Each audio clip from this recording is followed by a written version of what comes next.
ప్రియులారా, వృక్షం అనగానే వాటి యొక్క నీడకు ప్రతి మనిషి వెళ్ళాలని ఆశపడతాడు. ఈనాడు చాలామంది వృక్షములను నరికేసి ఫ్లాట్లు కట్టుకుంటూ ఉన్నారు. దాని వలన పర్యావరణానికి చాలా లాసు వస్తున్న విషయం మరిచిపోయి ప్రజలు కానీ తాత్కాలికమైన ఆస్తిని చూస్తూ వృక్షములను నరికేస్తూ ఉన్నారు. అందుకే భూమి మీద భూకంపాలు వస్తున్నాయి. భూకంపాలు రావడానికి కారణం ఏమిటంటే వృక్షములు లేకపోవడం. అందుకే ఈ మధ్యన తెలంగాణ ప్రభుత్వం వృక్షములు నాటమని ఒక పిలుపునిచ్చారు. అటవీ ప్రాంతములో కానీ వారికి కావలసినటువంటి ప్రాంతాలలో చెట్లు నాటమని చెప్తూ ఉన్నారు. పిల్లరా, గత 2-3 దినాలలో భయంకరమైన భూకంపం వచ్చింది. వార్తలు వస్తున్నాయి, భారతదేశానికి కూడా ముప్పు ఉంది అని చెబుతూ ఉన్నారు. ప్రియమైనటువంటి దేవుని బిడ్డలారా, మన దేశం కోసం మనం ప్రార్థన చేయడం చాలా ప్రాముఖ్యం. మన దేశాన్ని రక్షించమని మొర్రపెట్టడం చాలా ప్రాముఖ్యం.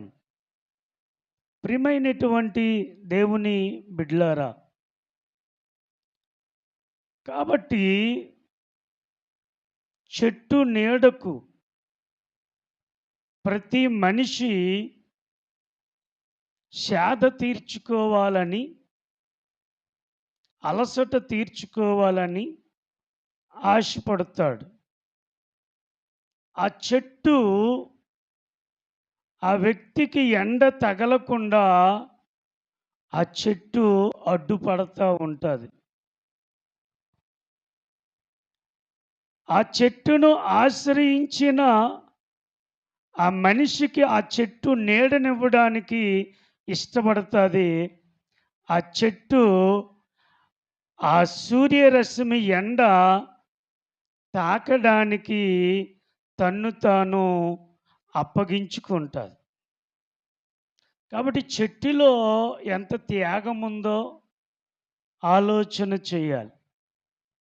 ప్రియమైనటువంటి దేవుని బిడ్డలారా, ఈరోజు మీ మధ్యలో ఒక వృక్షమును అనగా ఒక చెట్టును గురించి చెప్పాలని ఆశపడుతున్నాను. ఏంటా చెట్టు అంటే బదిరీ వృక్షము. ప్రియమైనటువంటి దేవుని బిడ్డలారా, ఈ బదిరీ వృక్షం మనకు గొప్ప పాఠము నేర్పించటానికి పరిశుద్ధాత్మ దేవుడో సహాయం చేస్తూ ఉన్నాడు. ఈ బదిరీ వృక్షం మన జ్ఞాపకం చేస్తున్నట్లయితే ఆదరణకు సూచనగా ఉంది. దేనికి సూచనగా ఉంది? ఆదరణకు సూచనగా ఉంది. ప్రియమైనటువంటి దేవుని బిడ్డలారా, బదిరీ వృక్షము అనగానే మనకి ఒక వ్యక్తి జ్ఞాపకం వస్తాడు. ఎవరు అంటే ప్రవక్త అయిన ఏలియా గారు జ్ఞాపకం వస్తారు. ప్రియమైనటువంటి దేవుని బిడ్డలారా, ఏలియా అనే మాటకు అర్థము యెహోవాయే నా దేవుడు అని అర్థము. ఏలియా అనే మాటకు అర్థం ఏంటి? యెహోవాయే నా దేవుడు అని అర్థము. ప్రియమైనటువంటి దేవుని బిడ్డలారా, ఈ ఏలియా గారు గిలాదు కాపురస్తుడు. ఏ కాపురస్తుడు? గిలాదు కాపురస్తుడు. అందుకే ప్రవక్త అయిన యెర్మీయా ప్రవక్త ఒక ప్రవచనాన్ని ప్రవచిస్తాడు. యెర్మీయా గ్రంథము 8వ అధ్యాయము 22వ వచనములో ఏమంటాడంటే, గిలాదులో గుగ్గులము లేదా అంటాడు. అంటే ఈ గిలాదు గుగ్గులమునకు ప్రసిద్ధిగాంచిన ప్రాంతము. కాబట్టి ఈ గిలాదులో గుగ్గులము ఎక్కువ ఉంటుంది.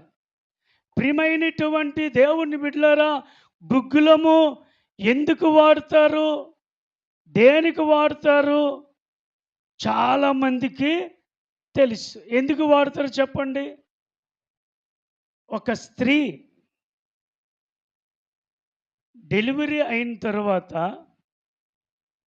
తలంటు స్నానం చేసినప్పుడు ఆ స్త్రీకి నీరు పట్టకుండా ఉండడానికి ధూపం వేస్తారు, గుగ్గులం వేసి. దాని ద్వారా, ఆ గుగ్గులము ధూపము ద్వారా ఆ స్త్రీకి కొంత అభయము కలిగి ఉంటుంది. గుగ్గులము ప్రార్థనకు సూచన. కాబట్టి ప్రియమైనటువంటి దేవుని బిడ్డలారా, ఏలియా ఏ ప్రాంతానికి చెందినవాడంటే గిలాదు ప్రాంతానికి చెందినవాడుగా పండినటువంటి ప్రాంతము. అటువంటి ప్రాంతము నుండి ఏలియా వచ్చాడు. కాబట్టి ప్రియమైనటువంటి దేవుని బిడ్డలారా, ఈ గిలాదు యోర్దానుకు తూర్పునున్న పర్వత ప్రదేశములో పుట్టి పెరిగినవాడు. కాబట్టి ఇక్కడ జ్ఞాపకం చేసుకున్నట్లయితే ఏలియా పర్వత ప్రదేశమునకు చెందినవాడు గనుక అతడి యొక్క శరీర దారుఢ్యము ఎలాగుంటుందంటే మొరటగా ఉండేది. ఏలియా గారికి ఒక దుప్పటి ఉండేది. ఆ దుప్పటి దేని ద్వారా తయారు చేసిందో తెలుసా? ఒంటి వెంట్రుకలతో తయారు చేసినటువంటి గొంగలి ఏలియా గారి దగ్గర ఉండేది. ఆ దుప్పటి ఒంటి రోమాలతో తయారు చేసిన దుప్పటి. కాబట్టి ప్రియమైనటువంటి దేవుని బిడ్డలారా, ఆ దుప్పటికి కూడా అభిషేకము ఉండేది. ప్రియమైనటువంటి సంఘమా, ఏలియా ఎటువంటి విధముగా ఉండేవాడంటే, తన శరీర దారుఢ్యము ఏ విధంగా ఉండేదంటే, మెడ నుండి కాలు వరకు పెద్దటి వెంట్రుకలు కలిగినటువంటి విధముగా ఉండేవాడు ఏలియా గారు. ప్రియమైనటువంటి దేవుని బిడ్డలారా, ఇజ్రాయేలు ప్రజలను పాలించుచున్నటువంటి అహాబు రాజు ఇజ్రాయేలు ప్రజలను సృష్టికర్త అయిన దేవునిని ఆరాధన చేయవలసిన రాజు ప్రజలను ఏం చేస్తున్నాడంటే తన భార్య మాట విని విగ్రహారాధనకు నడిపిస్తూ ఉన్నాడు. అనగా దేవుని ప్రజలను పరిపాలించిన దేవుని గోత్రములో పుట్టినటువంటి ఆహాబు తన భార్య అన్యురాలు గనుక, విగ్రహారాధికురాలు గనుక, తన భార్య మాట విని సృష్టికర్తను ప్రక్కన పెట్టి అన్య దేవతల వైపు ప్రజలను త్రిప్పడం మొదలెట్టాడు. దేవుని మందిరములో దేవునికి ఆరాధన చేయవలసిన ఆ రాజు దేవుని మందిరములో బయలు దేవతల విగ్రహాలు పెట్టి బయలుకు మ్రొక్కున్నట్లుగా చేశాడు ఆహాబు, యెజెబెలు. ఎప్పుడైతే ప్రజలు తప్పుతారిపోతున్నారో, వారి యొక్క దృష్టి మరొక వైపు మల్లుతుందో, వారి ఆలోచన సరళి ప్రక్కకు తప్పిపోతుందో, వారి యొక్క భక్తి విధానము మరి ఒక వైపు వెళ్ళిపోతుందో, దేవుడైన యెహోవా తూర్పు ప్రాంత పర్వత ప్రాంతాలలో కాపురమున్న, గిలాదులో కాపురమున్న ఏలియాను దేవుడు లేపాడు. హల్లెలూయా. ఏలియాను లేపి, నీవు ఇజ్రాయేలు రాజైన అహాబు దగ్గరికి వెళ్ళి 3.5 సంవత్సరాలు వర్షము పడదని చెప్పు అన్నాడు. హల్లెలూయా. ప్రియమైనటువంటి దేవుని బిడ్డలారా, గమనించండి. దేవుడు ప్రజలు తప్పిపోయినప్పుడు, ప్రజలు పాడైపోతున్నప్పుడు దేవుడు ఎవరో ఒక వ్యక్తిని లేపుతాడు. మీకు ఒక విషయం తెలుసా? ఇజ్రాయేలు ప్రజలను 12 గోత్రముల వారిని సొలొమోను కుమారుడైనటువంటి రెహబాము అనేటువంటి రాజు 12 గోత్రముల వారిని పరిపాలన చేస్తున్నాడు.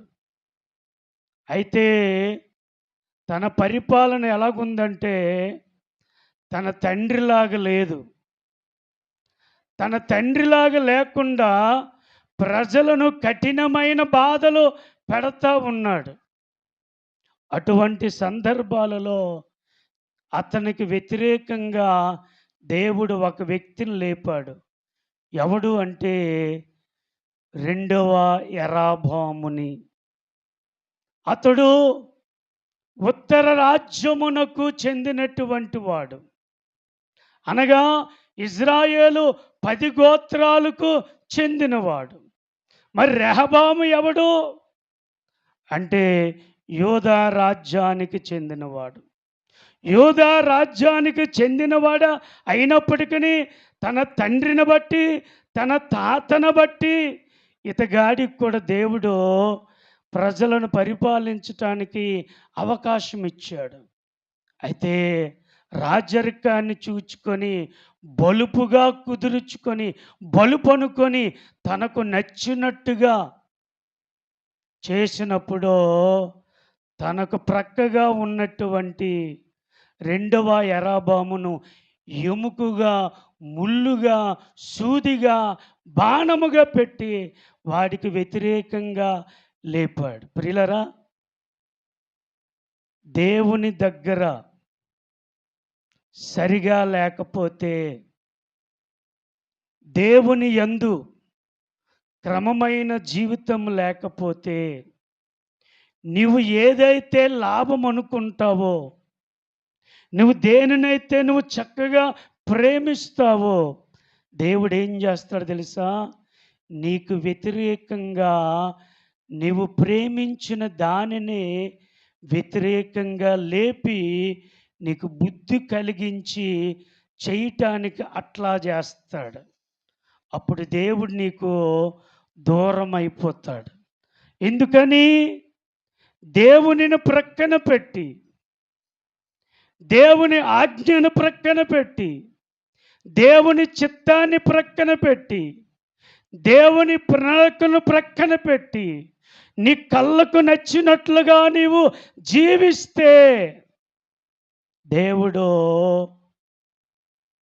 నీ బ్రతుకును తారుమారు చేయటానికి పేదవాడిని నీ ముందు ఘనమైన వాడుగా చేయిస్తాడు. హల్లెలూయా. కాబట్టి పర్వత ప్రాంతములో మొండిగా మొరటిగా శరీర దారుద్యము కలిగి శరీరమంతా వెంట్రుకలతో నిండినటువంటి అనేక భయంకరమైనటువంటి ఆకారము కలిగిన ఏలియాను దేవుడు లేపాడు. ఏలియా, నువ్వు రాజు దగ్గరికి వెళ్ళు, వాడు చేస్తున్న పనులు నాకు వ్యతిరేకంగా చేస్తూ ఉన్నాడు, వాడు తన భార్య మాట వింటూ ఉన్నాడు.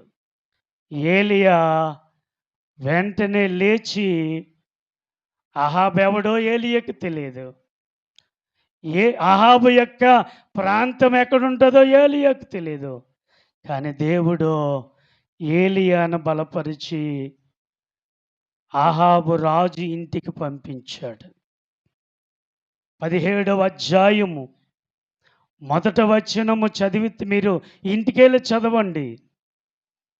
ఏలియా రాజు ముందర నిలిచి, రాజా, ఈ దేశమునకు 3.5 సంవత్సరాలు వర్షము పడదు అని చెప్పాడు. చెప్పి వెనుకకు వచ్చేశాడు. ఏలియా చెప్పినట్లు 3.5 సంవత్సరాలు వర్షము పడలేదు. ఏ దేశమైతే దేవునికి వ్యతిరేకంగా నడుస్తాదో, ఏ దేశము రాజు అయితే దేవునికి వ్యతిరేకంగా నడుస్తాడో, ఆ దేశమునకు దేవుడు బుద్ధి చెబుతాడు. ఆ దేశమును నానా విధములైనటువంటి ఇబ్బందులు వాటిల్లుతాయి. దేవుడు ఎటువంటి వాడో వారు తెలుసుకోవాలి.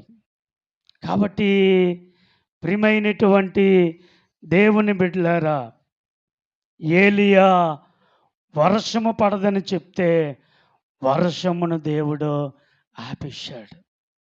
అంటే ఏలియా రోషము గల ప్రవక్త, ఏలియా జీవము గల దేవుని పక్షముగా నిలవబడినవాడు. ప్రియమైనటువంటి దేవుని బిడ్డలారా, ఆ దేశమునకు కరువు వచ్చింది, పంటలు లేవు, వర్షము లేదు, కాటకాలు వచ్చాయి. మరి ఆ దేశంలో ఏలియా కూడా ఉన్నాడు కదా. చూడండి, ఏలియాకు దేవుడు కేరేతు వాగు దగ్గరికి వెళ్ళి, ఒక గుహలో నువ్వు ఉండో, అక్కడికి నీకు ఆహారం పంపిస్తానని ఆ వాగు నీరు త్రాగి 3.5 సంవత్సరాలు బ్రతికాడు. ప్రియమైన దేవుని బిడ్డలారా, ఇంకా గమనించుకున్నట్లయితే రాజు యొక్క ప్రవర్తన మరీ భయంకరంగా తయారయ్యింది. ఒకరోజు, ఇదిగో నీ దేవుడు నిజమైన దేవుడు, నేను సేవించిన దేవుడు నిజమైన దేవుడు ఛాలెంజ్ విసిరాడు మరి ఏలియా. ఇదిగో నీ పక్షముగా ఎంతమంది బయలుదేవతలు మరి సేవించేవారు ఎంతమంది ఉన్నారో, నేను నా దేవుని పక్షముగా నేను ఒక్కడనే వస్తానని సవాలు విసిరాడు. అయితే అహాబు పక్షముగా 450 బయలు ప్రవక్తలు నిలబడ్డారు.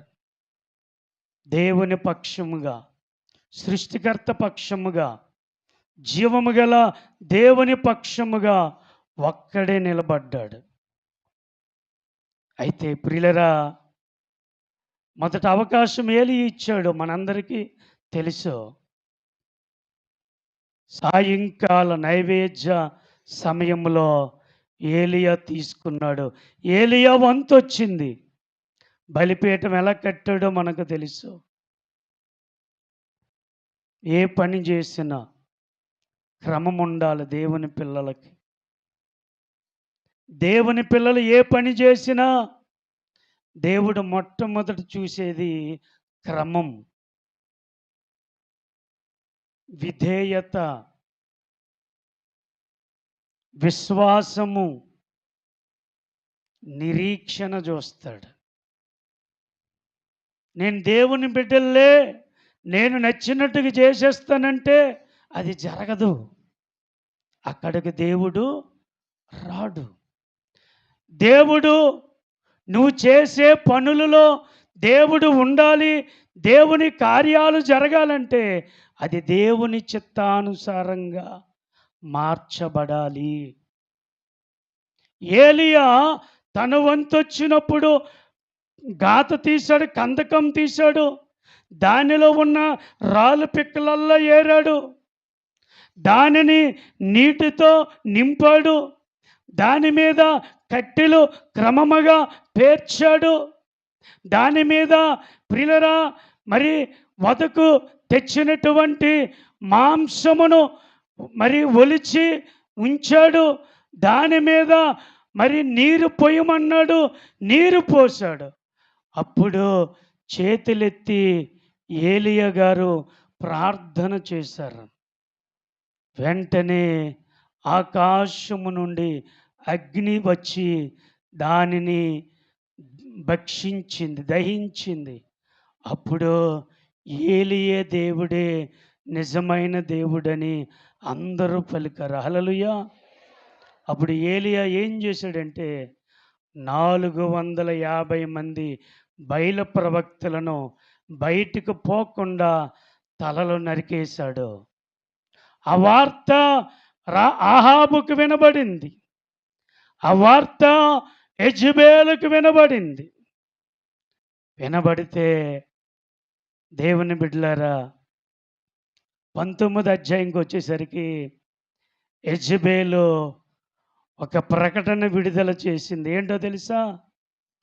ఇదిగో నా ప్రవక్తలు నువ్వు చంపావు కదా, నేను నీ ప్రాణాన్ని తీసేస్తాను, నీ ప్రాణాన్ని తీసేస్తాను అని సవాలు విసిరింది. సవాలు విసిరినప్పుడు 19వ అధ్యాయం చదవండి ఒక్కసారి.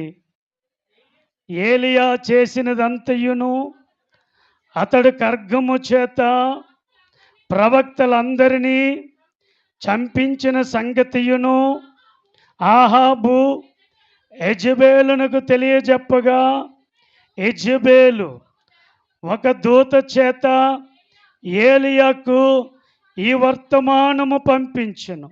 రేపు ఈ వేళకు నేను నీ ప్రాణమును వారిలో ఒక్కని ప్రాణము వలె చేయని ఎడల దేవుడు నాకు గొప్ప అపాయము కలుగుజేయునుగాక. కాబట్టి అతడు ఈ సమాచారము తెలుసుకొని లేచి తన ప్రాణమును కాపాడుకొనుటకై పోయి యోధా సంబంధమైన బెహెర్షెబాకు చేరి అచ్చట ఉండుమని తన దాసునితో చెప్పి తాను ఒక దిన ప్రయాణము అరణ్యములోనికి పోయి బదిరీ వృక్షము క్రింద కూర్చుండి. హల్లెలూయా. ప్రాముఖ్యమైన అంశానికి వస్తున్నాను. ఏ వృక్షము క్రింద కూర్చోడానికి ఇష్టపడ్డాడు? బదిరీ వృక్షము క్రింద.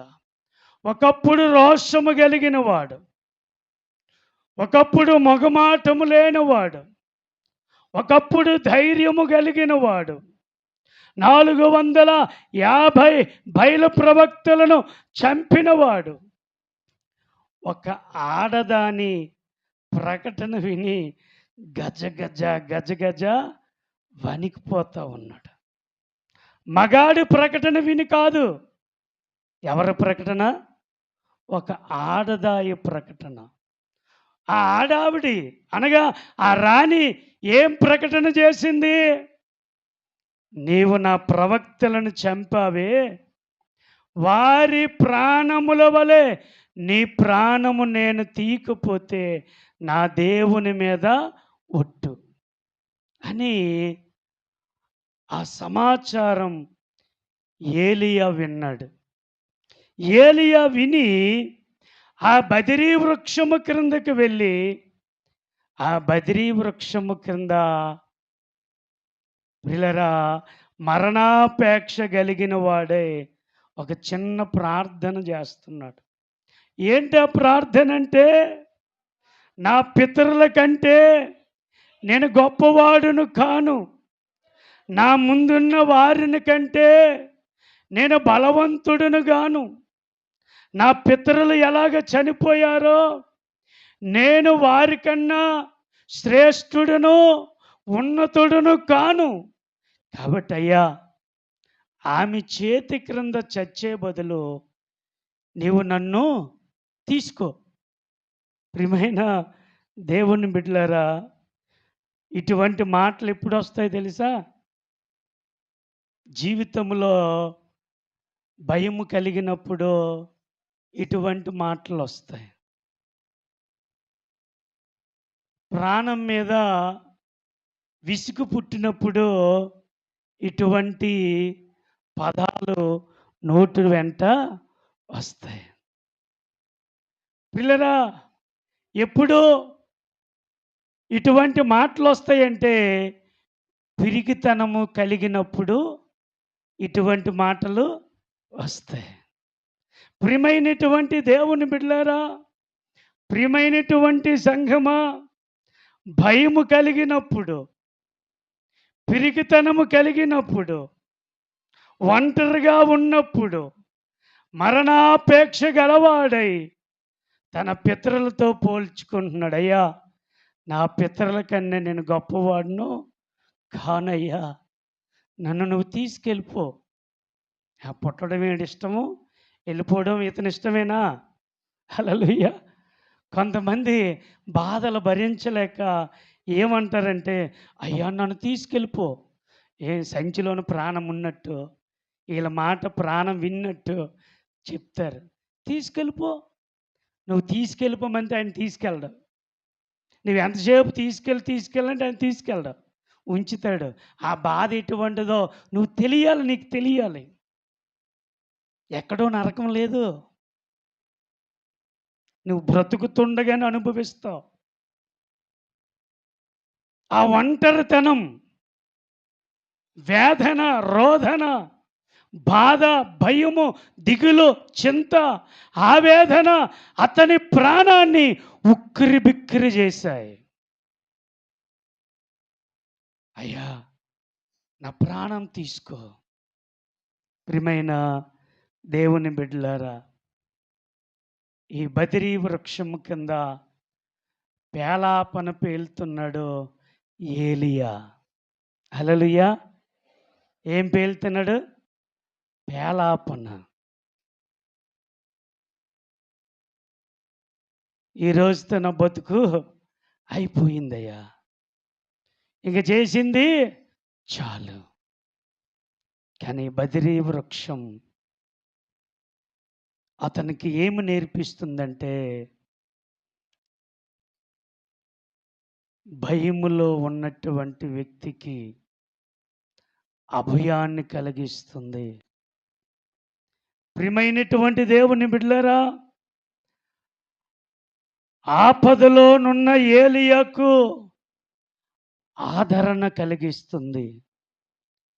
పిరికితనముతో ఉన్న ఏలియాకు ఆ బద్రీ వృక్షం ధైర్యాన్ని నింపుతుంది. ప్రియమైనటువంటి దేవుని బిడ్డలారా, ప్రియమైనటువంటి సంఘమా, అది బద్రీ వృక్షమే మన కళ్ళకు, కానీ ఆ బద్రీ వృక్షం ఏలియాకు జీవము గల దేవునితో సమానము. మహోన్నతుని చాటున నివసించువాడే సర్వశక్తి నీడను. ఇప్పుడు ఏలియా ఏ నీడ చెట్టుకి వెళ్ళాడంటే బదిరీ వృక్షము చెట్టు నీడకు వెళ్ళాడు. ఇప్పుడు ఆ చెట్టు అతనికి అభయం ఇస్తుంది. ఇప్పుడు ఆ చెట్టు అతనికి ధైర్యం ఇస్తుంది. ఇప్పుడు ఆ చెట్టు అతనికి ఏం చేస్తుందంటే ఆదరణ కలిగిస్తుంది. అందుకే యేసు ప్రభువారు యేసు ప్రభుని చెట్టుతో పోల్చాడు. నేను నిజమైన ద్రాక్షావల్లిని. హల్లెలూయా, హల్లెలూయా, హల్లెలూయా. ప్రియమైనటువంటి దేవుని బిడ్డలారా, అందుకే దేవదారు మ్రానుతో పోల్చాడు. అందుకే అంజూరపు చెట్టుతో పోల్చాడు. అందుకే నిర్వంజ చెట్టుతో పోల్చాడు.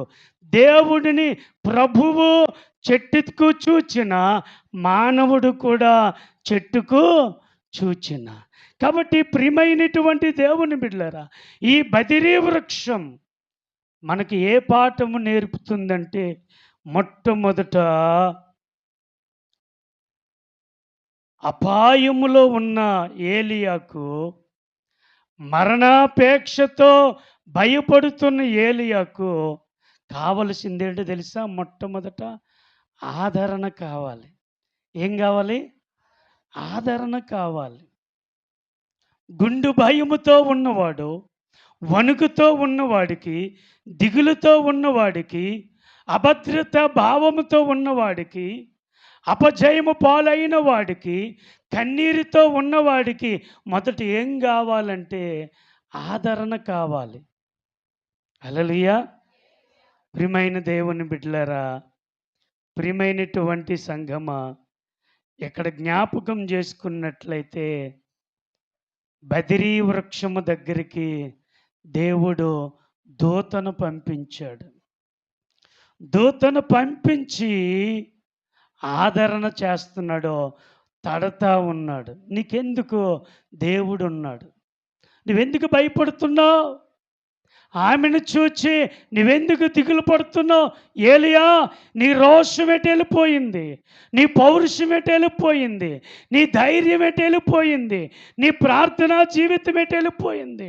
నీ యొక్క మరి విశ్వాసము ఏమైపోయింది అని దేవుని యొద్ద నుండి ఆ బదిరీ వృక్షము దగ్గరకు దేవుడు దూతను పంపించాడు. దూతను పంపించి ఏలియాని ఏం చేస్తున్నారంటే ధైర్యపరిచి ఆదరణ కలిగిస్తున్నాడు. ఇప్పుడు బదిరీ వృక్షం మనకే పాఠం నేర్పుతుంది? ఆదరణ. నువ్వు దేనితో బాధపడుతున్నావో, నువ్వు దేనికోసం దిగులు పడుతున్నావో, ఏ ఆధారము లేదని నువ్వు కుమిలిపోతున్నావో, ఎందుకీ బ్రతుకని నీవు మదన పడుతున్నావో, ఎందుకీ బ్రతుకు, ఎందుకీ కుటుంబం, ఎందుకీ పిల్లలని కన్నీరు కారుస్తున్నావో, నా జీవితము ఎందుకు ఇలాగవుతుందని మరి నీవు మూలుగుతున్నావో, అయితే దేవుడు ఈరోజు నీకు ఇచ్చినటువంటి పాఠం ఏంటో తెలుసా? బదిరీ వృక్షం కిందకి రా. నువ్వు బదిరీ వృక్షము క్రిందకు వస్తే, అనగా యేసయ్య చెట్టు క్రిందకు వస్తే, ఆ యేసయ్య నీ దగ్గరికి తన దూతను పంపించి నీకు ఆదరణ కలిగిస్తాడు. హల్లెలూయా. మనిషికి భయం పోవాలంటే ఆదరణ అవసరం. అందుకే యెషయా గ్రంథం 66వ అధ్యాయం 13వ వచనములో, ఒక తల్లి తన బిడ్డను ఆదరించినట్లు నేను మిమ్మును ఆదరించుదను. ప్రియులారా, ఆదరణ కోల్పోయి ఉన్నావేమో, అభద్రత భావములో ఉన్నావేమో, నీ భర్తతో గొడవ పడుతూ నీ భర్త మాటలకు నీవు విసుగు చెందుతున్నావేమో. అయితే దేవుడు చెప్తున్న మాట ఏంటో తెలుసా? నువ్వు నా దగ్గరికి వస్తే నీకు నేను ఆదరణ ఇస్తాను. కాబట్టి ప్రియమైన దేవుని బిడ్డలారా, ఏలియాను ఆదరించాడు. యోహాను శుభవార్త 14వ అధ్యాయము 16వ వచనము నుండి 18వ వచనం వరకు చూస్తే, నేను తండ్రిని వేడుకుందును, మీ యొద్దను ఎల్లప్పుడూ నుండుటకును, ఆయన వేరొక ఆదరణకర్తను అనగా సత్య స్వరూపియగు ఆత్మను మీకు అనుగ్రహించుచున్నాను. ప్రియులారా, లోకమిచ్చినట్లు కాదు, లోక మనుషులు చూపించినట్లు కాదు. ఇదిగో సత్య స్వరూపియగు ఆదరణకర్త అయిన పరిశుద్ధాత్మను నేను మీకు పంపిస్తాను. ఆయనే మిమ్మును ఓదార్చువాడు, ఆయనే మిమ్మును ఆదరించువాడు, ఆయనే మిమ్మును నడిపించువాడు. కాబట్టి ప్రియులారా, దేవుడే మనలను ఆదరించువాడు. చాలామంది మనుషుల ఆదరణ కొరకు ప్రాకులాడుతారు. చాలామంది మనుషుల మెప్పు కొరకు ప్రాకులాడుతారు. చాలామంది మనుషుల ఘనత కొరకు ప్రాకులాడుతారు. పనికిమాలిన తలంపది, దౌర్భాగ్యమైన తలంపది. ఒక మనుషుడు లోపల కపటం ఉంచుకొని పెదవులతో నిన్ను పొగిడితే నీకు సమాధి చేసినట్టే. దానికి నువ్వు అలవాటు పడద్దు. అటువంటి మనస్సు నువ్వు చంపుకోవాలి. మనుషుడు ఎవడండి నిన్ను ఆదరిస్తాడో, మనుషులు ఎవడు నిన్ను చేరదీస్తాడో? ఏ మనుషుడు కూడా నిన్ను ఆదరించలేడు. మాయ చేసేవాడే ఒకే ఒక్క వ్యక్తి, నజరేయుడైన యేసుక్రీస్తే నిన్ను ఆదరించువాడు. హల్లెలూయా, హల్లెలూయా, హల్లెలూయా, హల్లెలూయా. కాబట్టి ప్రియులారా, ఏలియా అలుసైపోయాడు, ఏలియా నలుసైపోయాడు, ఏలియా ఒంటరైపోయాడు, ఏలియా బ్రతుకు ఓటుకొండ బ్రతుకైపోయింది. అటువంటి వ్యక్తికి ఆదరణ అవసరం వచ్చింది.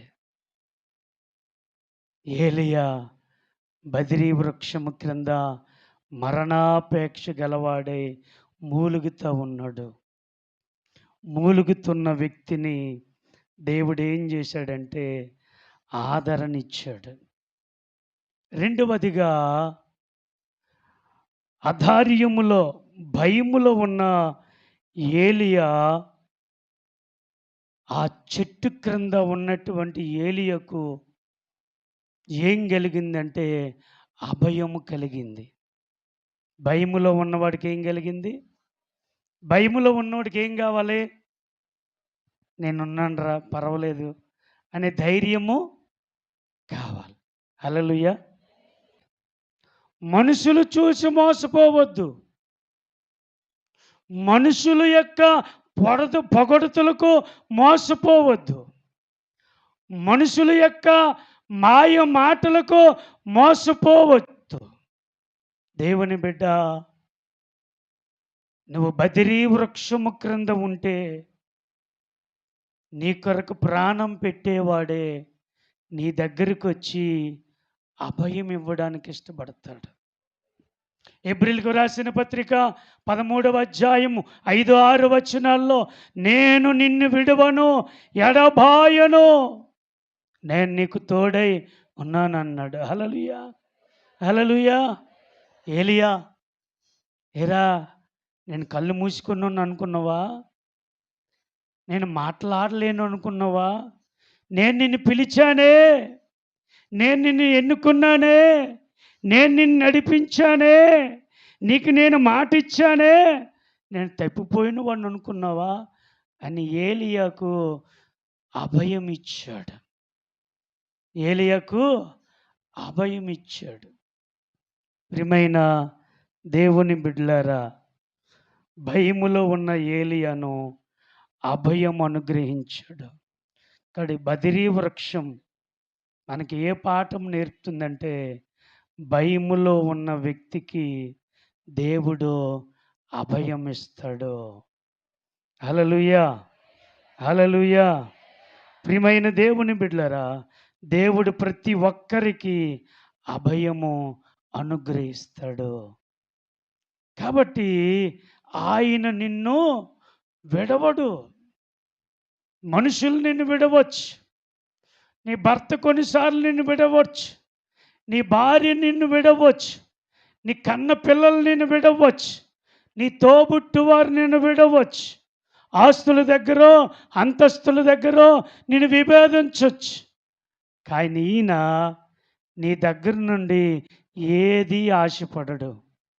నిన్ను అభయం ఇవ్వడానికి నీ దగ్గర ఉంటాడు. హల్లెలూయా! అపాయకరమైన పరిస్థితులలో, రోగకరమైన పరిస్థితుల్లో ఆయన వాగ్దానం చేస్తున్నాడు. ఏంటో తెలుసా? ఏ తెగులు నీ గుడారమును సమీపించదు. హల్లెలూయా! అంత అభయమిచ్చిన దేవుడు మనకున్నాడు. కాబట్టి మనం ఎవరి వైపు చూడాలి? యెజెబెలు వైపు చూడకూడదు. అహాబు వైపు చూడకూడదు. మనుషుల వైపు చూడకూడదు. ఒరే నేను మధ్యలో పడిపోయాను రారంటే వస్తాను అంటాడు, కానీ రానే రాడు. హల్లెలూయా! ఏలియా ఒంటరి వాడై, పిరికి వాడై, ఏడుస్తూ మరణాపేక్ష గలవాడై మూలుగుతున్నటువంటి సందర్భములో భయములో ఉన్న వ్యక్తికి అభయం ఇచ్చాడు. అభయము ఇచ్చాడు. మూడవదిగా చూస్తే ఆయనకి ఏం చేశాడంటే, బదిరీ వృక్షం క్రింద ఆకలితో ఉన్నాడు ఏలియా. ఏమన్నాడు? ఆకలితో ఉన్నాడు. ఆకలితో పాపం ఎన్నో దినాలు ఆకలితో ఉన్నాడు. ఆకలితో ఉన్న మనిషికి ఎలాగుంటుంది చెప్పండి? కడుపు మంటతో ఉన్న మనిషికి ఎలాగుంటాడు? చిరాకు ఉంటాడు. చిరాకు ఉంటాడు. ఏది దొరికితే అది తినేయడానికి చూస్తాడు. దేవుని దూత వచ్చి ఏం చేసింది తెలుసా? అగ్గినిప్పుల మీద ఆహారమును ఏర్పాటు చేసి, ఏలియా లే తిను అని చెప్పాడు దేవుడు. హల్లెలూయా! ఇప్పుడు ఆకలితో ఉన్నవాడికి యేసయ్య ఏం చేశాడంటే, దేవుడు ఏం చేశాడంటే ఆహారం ఇచ్చాడు. హల్లెలూయా! హల్లెలూయా! ప్రియమైనటువంటి దేవుని బిడ్డలారా, ప్రియమైనటువంటి సంగమా, బదిరీ వృక్షం క్రింద ఆకలితో ఉన్న ఏలియాకు దేవుడు ఆహారం ఇచ్చాడు. ఏమిచ్చాడు? ఆహారం ఇచ్చాడు. దూత ఏది చెప్పాడో, ఏది చూపించాడో అది చూసి తిన్నాడు. చచ్చిపోదాం అనుకున్నాడు. ఒక్క పూట భోజనం చేసి చాలా ప్రయాణం చేశాడు. హల్లెలూయా! హల్లెలూయా! హల్లెలూయా! చచ్చిపోదాం అనుకున్నవాడు ఏం చేశాడు తెలుసా? రాజుని అభిషేకించాడండి. హల్లెలూయా! హల్లెలూయా! ప్రియమైనటువంటి దేవుని బిడ్డలారా, దేవుడు నీకు చావు లేదురా బాబు, రాజుని అభిషేకించు. రాజుని అభిషేకించాడు. గమనించండి, చచ్చిపోదాం అనుకున్నవాడు చివరిగా మరణమే లేదు. అగ్ని రథాలు వచ్చాయి ఆయన తీసుకెళ్ళడానికి. హల్లెలూయా! ప్రియమైన దేవుని బిడ్డలారా, ఆహారం ఏలియాకి ఇచ్చాడు. యేసు ప్రభు వారికి కూడా ఆకలితో ఉన్న మనకు ఆహారము ఇచ్చాడు. ఇచ్చాడా లేదా? ఏమి ఇచ్చాడు చెప్పండి?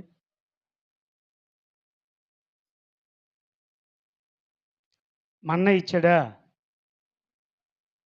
ఏమిచ్చాడు?